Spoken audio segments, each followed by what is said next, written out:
Naniniwala ka ba sa second chance? Ako ho'y naniniwala. Bakit kanyo? Dahil dun sa sinabi ko kanina. Kung dati ay napapakinggan nyo sa radyo yung Gwapopoy, ngayon naging Kuya Poy dito sa Radyo 5, ay tiwalang-tiwala ako sa second chance. Na may pagbabalik radyo. Si Kuya Poy.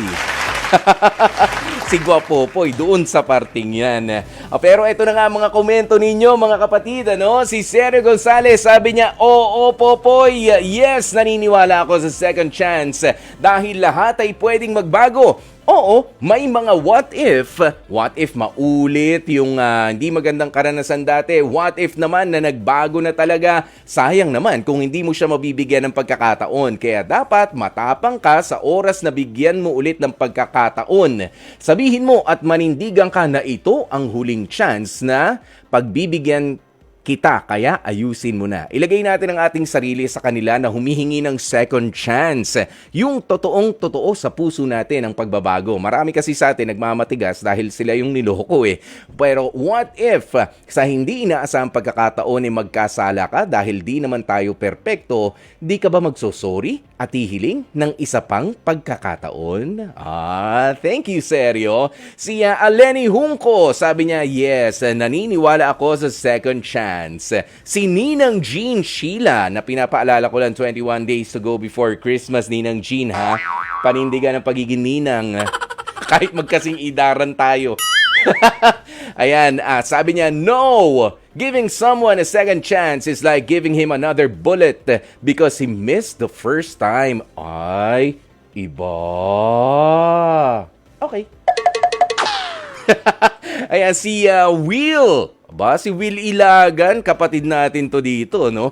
Ayan, kasama ko din dati yan sa trabaho dun sa kabila, no? Si Will, sabi niya, forever Kathniel. Bira ka naman. Ang love question natin, naniniwala ka ba sa second chance? Sa bagay, pwede namang i-connect. Forever Katniel. Yan, si Fiona Botabara, sabi niya, no, hindi ako naniniwala sa second chance. Dun pa nga lang, sa binigay mong buong tiwala mo, hindi niya na iningatan. What more if bibigyan mo pa siya ng chance ulit? I mean, pagka nalaman niya na pagka nagkamali siya, ay pagbibigyan mo naman ulit siya ng chance, uulit-ulitin niya na lang din yun. May mga hugot na ganun. Sabi ni Renny Boy kay Ada, sabi niya, no. And I thank you. Antok na siguro to si Renny Boy, no, nung sumagot. Ang bilis Sabi naman ni Ate Lotlot Balanong, sabi niya, no, ayoko. Kahit anong klaseng relasyon ay mahirap nang ibalikan dati. Kaya wag na lang bigyan ng second chance. Parang sa utang lang yan Pauutangin mo pa ba yung taong hindi naman marunong magbayad? Ouch. Dami mga tinamaan agad sa pool po, yung ba yung mga pagka nangutang, biglang ganito yung maririnig mo? Pare, yun nga palang, yun na.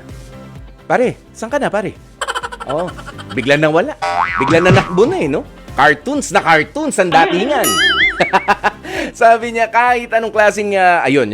Sige, hindi marunong magbayad. Diba? Hindi na kasi. Hindi mo na pauutangin ulit yun. Wala na Hindi mo na maibabalik yung dating binigay mong tiwala at kahit naman ako ay hindi na rin ako hihingi ng second chance. Move on na lang para sa bagong happy life. Ayun, maraming salamat po sa inyong mga kasagutan, mga kapatid.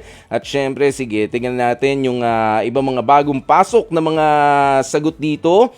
Ayan, baka yung iba nagbago ng isip. No, pwede rin naman di ba? Ayan, pero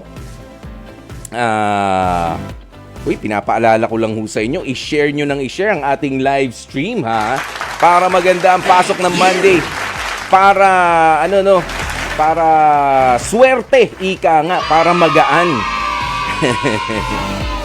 Ito sabi ni Christian Kapua, everybody deserves a second chance. If nagawa na naman niya, no na, tatapusin na kahit ano pang mangyari. Sabi naman ni Merlin Gonzalez, yes, oo, pwede naman ng second chance. Si Christina Mangampo, pwedeng no na pwedeng hindi na talaga. Depende sa sitwasyon, Kuya Pot. Ay, hindi. Na-mistype lang to. Kuya Poy, Kuya Pot.